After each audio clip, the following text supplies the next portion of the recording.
Imagine stepping into your backyard early in the morning, with fresh dew still resting on the grass, a little basket in your hand, and the thought of collecting warm farm-fresh eggs for breakfast. It sounds peaceful, simple, and almost perfect, doesn't it? That is what many people picture when they first dream about keeping chickens. Fresh eggs, a pretty coop, and a few happy hens wandering gently through the yard. But let me ask you something honestly. Are you ready for waterers freezing solid in the middle of winter? Are you prepared for muddy chicken runs, rodents sneaking around the feed, clever predators testing every weak spot in your coop, and the endless fact that every chicken keeper online seems to have a different answer for the right way to do things? Welcome back to Farmyard Care. Today we are going to talk about chicken keeping in a real, practical, and honest way. Since raising our first flock, we have learned lessons that no cute farm photo ever warned us about. Some mistakes cost money, some cost time, and a few were genuinely heartbreaking. So in this video, I'm sharing the 20 things I wish I knew before keeping chickens. Whether you are still dreaming about starting your homestead, or you are already standing in the yard with muddy boots and a scoop full of feed, these lessons can help you save time, avoid costly mistakes, and care for your flock with more confidence. Grab a cup of coffee, and let's get started.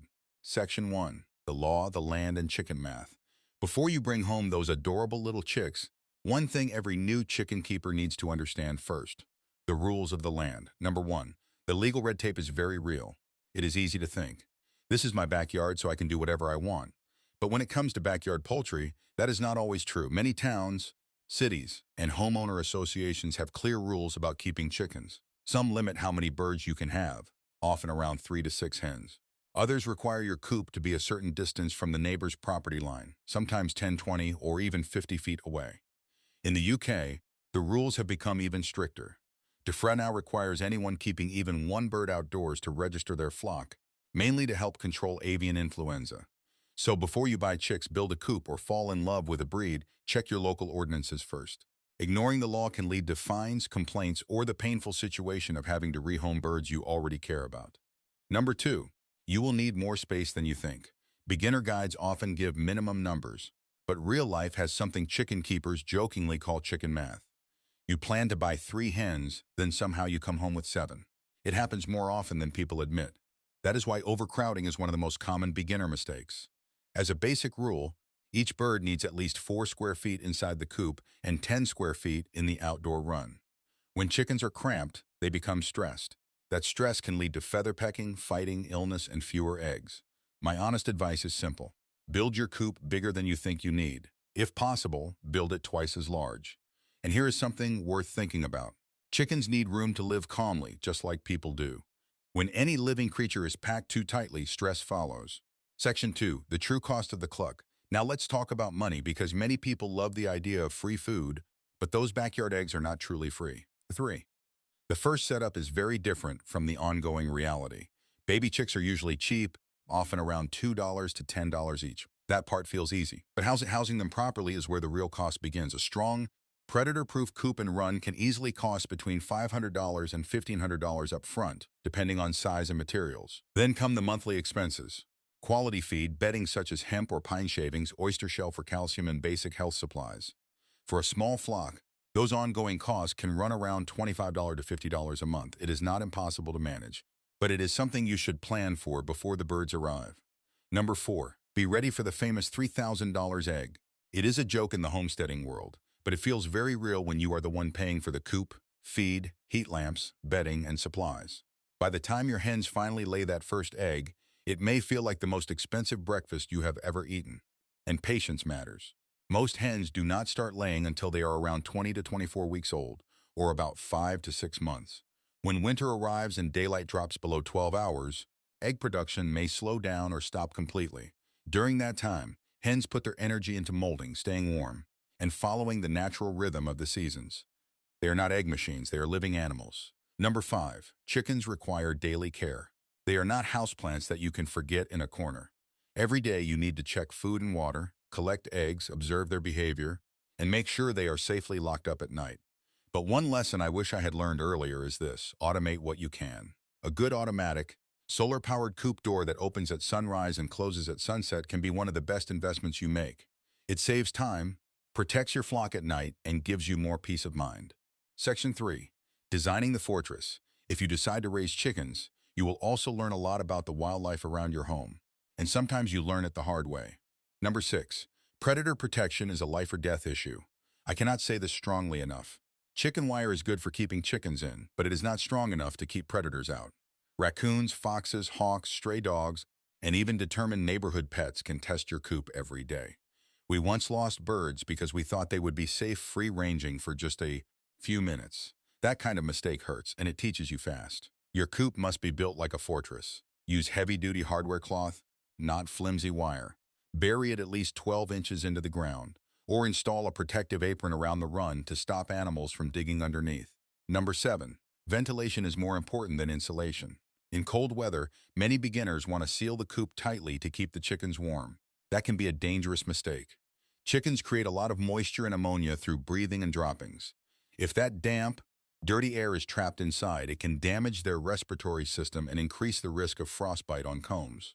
What you need is good ventilation placed above the birds' heads where they roost. This allows moisture and ammonia to escape without sending a cold draft directly across their bodies. Number 8. Say no to round roosting bars.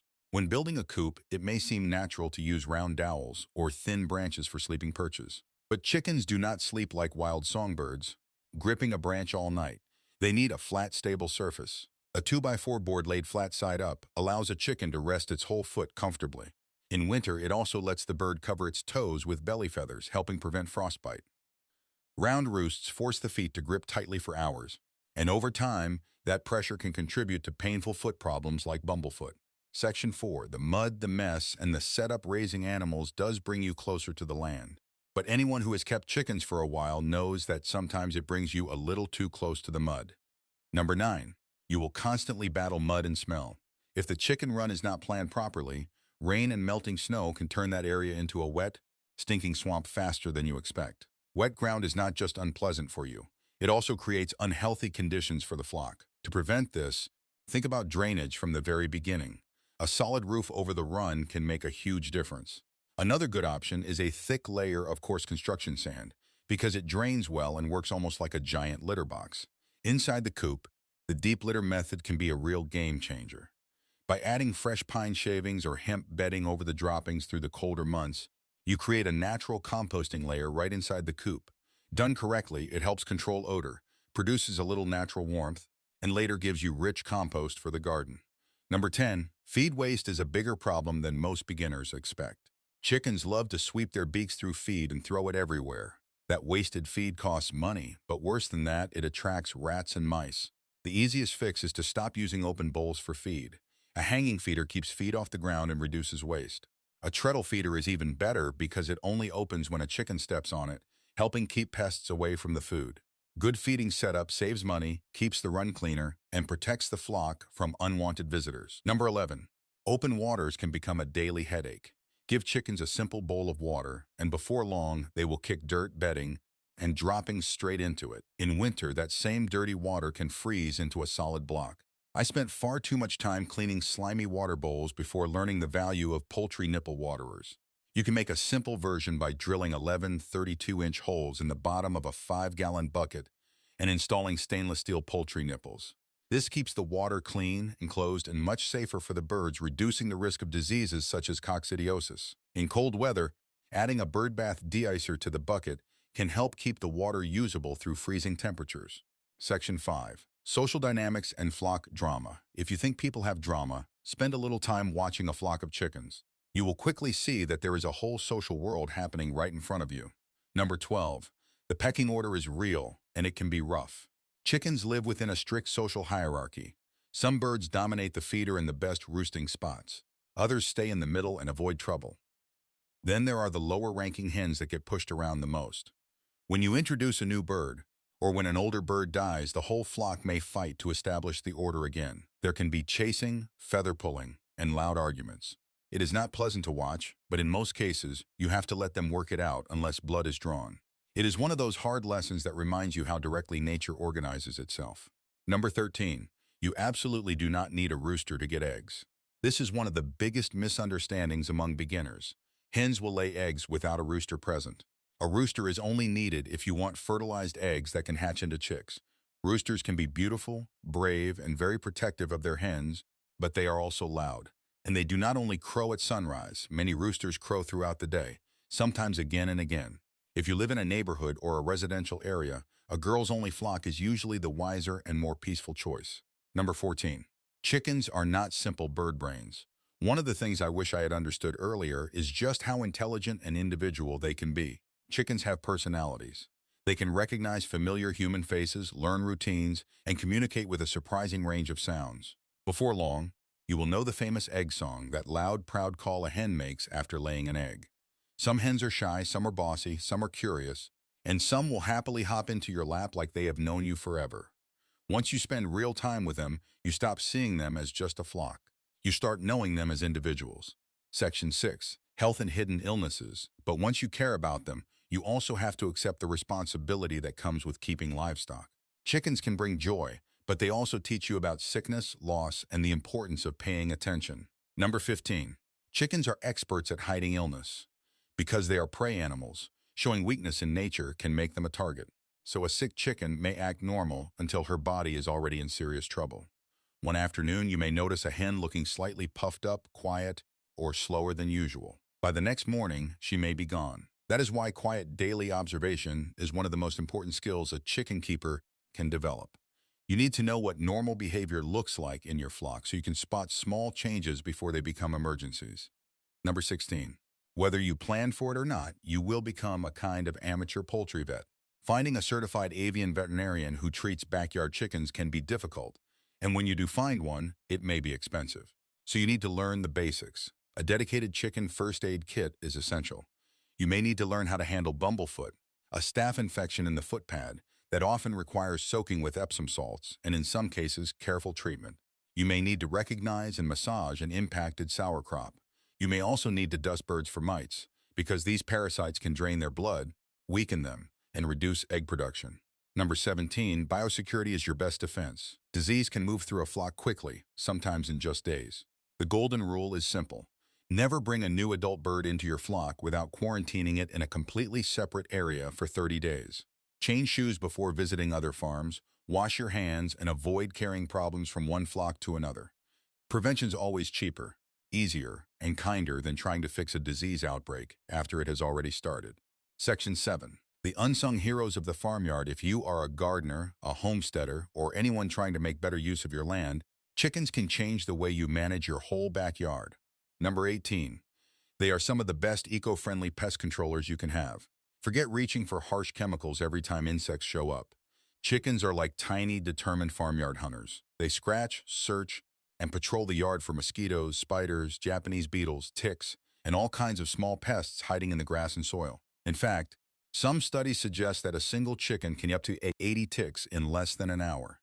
That means your flock is not only filling its belly, it may also help reduce the risk of tick-borne diseases like Lyme disease around your home. For anyone who gardens, raises animals, or has children and pets playing outside, that kind of natural pest control is a real gift. Number 19. Chickens are also one of the simplest ways to move toward a zero-waste lifestyle. Backyard chickens are excellent recycling machines. You can feed them many kitchen scraps, such as vegetable peelings, fruit trimmings, stale bread, and other safe leftovers that might otherwise end up rotting in the trash. In return, they give you nutritious eggs. But the benefit does not stop there. Their manure, mixed with bedding from the coop, becomes rich, nitrogen-packed compost for your vegetable garden. That is one of the most beautiful things about keeping chickens. The scraps feed the birds feed the soil, and the soil feeds your garden. It becomes a natural, useful cycle where almost nothing is wasted. Section 8. The emotional journey. And finally, here is the most important thing I wish I had understood before keeping chickens. Number 20. It is about so much more than the eggs. You may begin this journey because grocery prices are rising, or because you want healthier, more natural food for your family. Those are good reasons. But what surprises many people is how much these birds teach you along the way. When you sit outside and call your flock, and they come running toward you like excited little puppies, there is a kind of peace that is hard to explain until you experience it. Caring for chickens connects you to the natural world in a very direct way. You start noticing the seasons more closely. You pay attention to the length of the days, the weather, the cold mornings, the warm afternoons, and the steady cycle of life happening right outside your door. In a strange and beautiful way, chickens can become emotional therapy. They pull you out of your head and bring you back into the present moment. Keeping chickens forces you to step outside, breathe fresh air, and take responsibility for living creatures that depend on you. Yes, it is hard work. There will be mornings with frozen fingers, muddy boots, and days that break your heart. But knowing exactly where your food comes from, and knowing you are giving your animals a safe, natural, meaningful life, makes every early morning and every messy chore worth it. Conclusion, so those are the 20 things I wish I knew before keeping chickens. It is a wild, messy, beautiful adventure, and honestly, my only real regret is that I did not start sooner. Now I would love to hear from you. If you already have a flock, what is one thing you wish you had known before you began? Share your experience in the comments so other chicken keepers can learn from it too. If this video helped you, give it a thumbs up, share it with someone who is thinking about starting a backyard flock, and subscribe for more practical, honest advice here at Farmyard Care. Until next time, keep your hands dirty, your heart open, and take good care of your flock. I will see you in the next video.